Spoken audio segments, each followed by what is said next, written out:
juta. Untuk mahar-maharnya tuh, untuk tumbal-tumbalnya. Yang katanya harus pakai ayam hitam. Dia minta ayam hitam, paruhnya hitam, matanya hitam, kulitnya hitam, darahnya hitam, tulangnya hitam. Nggak ada. Saya jual, kata dukunnya. Nah, jadi memang mereka cari duit. Maka kata Allah, ailahun ma'allah. Siapa yang membuat jantungmu bisa berdetak? Dukun itu. Gak bisa. Kenapa kau datang minta ke sana? Jamaah rahimakumullah. Rasulullah sallallahu alaihi wasallam mengajarkan kepada kita bagaimana seharusnya tatkala kita terkena musibah, mendapatkan kesulitan, apapun kesulitan itu, kita lari menuju Allah. Karena kau harus yakin bumi ini milik Allah. Langit yang 7 lapis dan bumi ini kelak pada hari kiamat akan ada dalam genggaman Allah Jalla Jalaluh. Maka tumbuhkan dalam hati antum kebesaran Allah. Antum kepingin apa? Kepingin pasar baru ini semuanya milik antum. Susah apa gampang jamaah? Jamaah.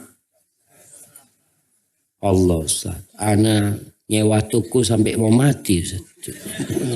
Kontrak sampai sekarang waktu dia.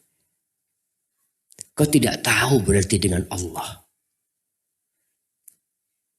Kita kadangkala pesantren butuh tanah. Butuh tanah berapa? Kita butuh tanah 1 hektar. Berapa harganya? Ya kira-kira 2,5 M. Mahal apa murah jamaah? 2,5 M. Mahal. Allahu Akbar. Bumi ini semua milik Allah. Allah mau kasih kau separuh bumi, Allah akan kasih. Nanti ketika kau masuk surga Allah, Allah akan kasih kepada orang terakhir yang masuk surga 10 kali lipat bumi ini. Kalau cuma 1 hektar, 2 hektar, nggak ada artinya. Maka kau minta sama Allah. Rasulullah Sallallahu Alaihi Wasallam ketika perang Badar, ketika 313 sahabatnya harus menghadapi 1.000 pasukan.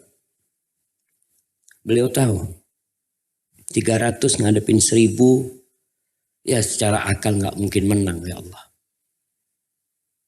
Tapi beliau yakin Allah tuh Rabbul Alamin.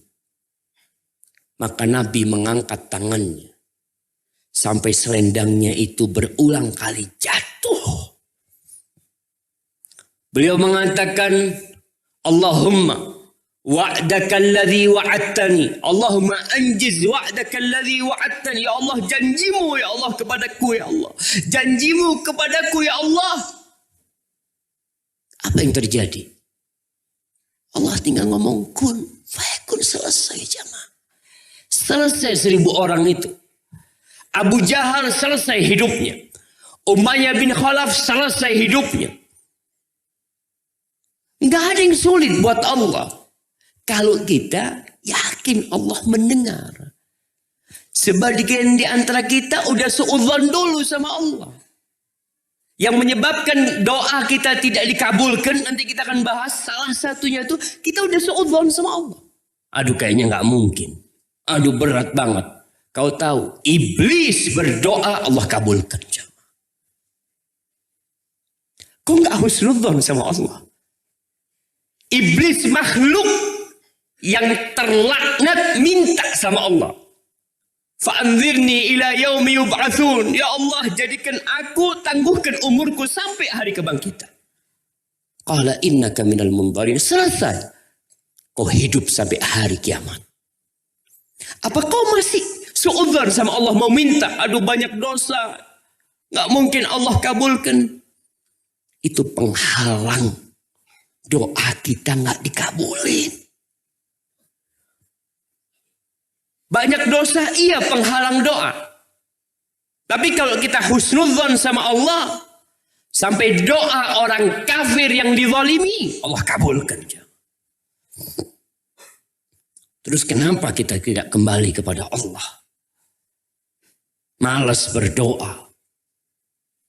Malas memohon. Ketika perang Khandaq, berulang kejadian. Rasulullah SAW dikepung oleh pasukan yang berjumlah 10.000. Jumlah para sahabat pada waktu itu 3.000. Wa kafallahul mu'minin al-qital. Tidak terjadi peperangan, 10.000 pulang semua. Kok bisa? Nabi minta. Nabi berdoa memohon kepada Allah Jalla Jalaluhu. Dalam kondisi susah, beliau tetap memohon kepada Allah dan yakin. Kita kadang-kala putus asa. Akhirnya lari ke tempat-tempat yang menambah dosa kita. Dan ingat antum, yang pernah melakukan kesyirikan,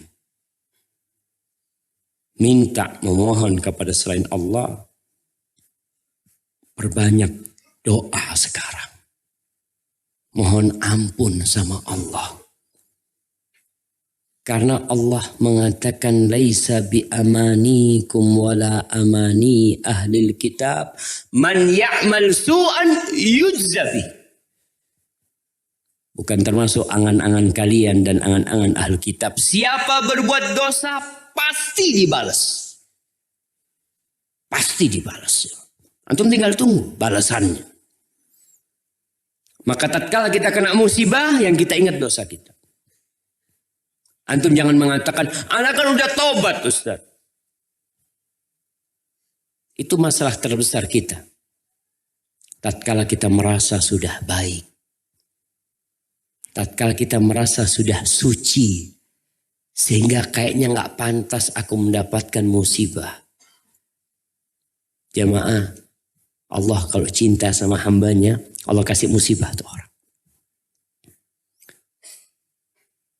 Berbuat dosa sedikit kasih musibah. Berbuat dosa sedikit Allah kasih musibah. Kenapa? Supaya dia balik sama Allah. Diingetin terus. Tapi orang-orang yang Allah tidak melihatnya berbuat dosa besar, Allah kasih nikmat.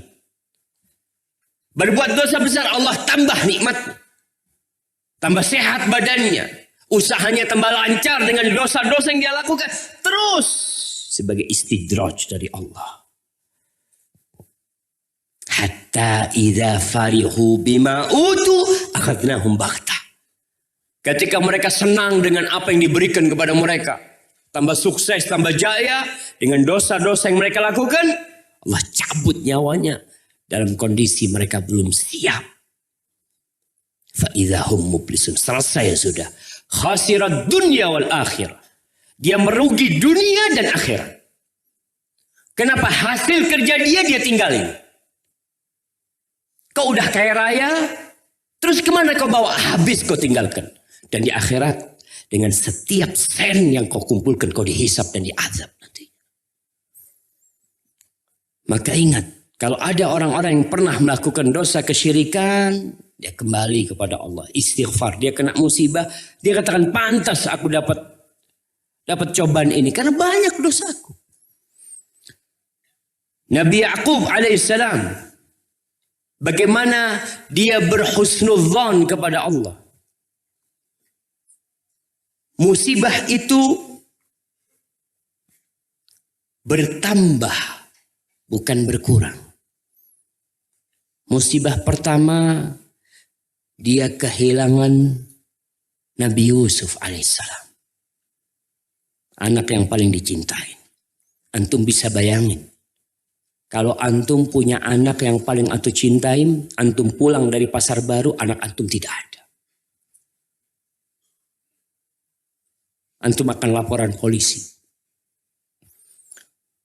Sang ibu mungkin tidak akan makan berhari-hari. Sang ayah kepikiran terus merasa bertanggung jawab atas hilangnya anak.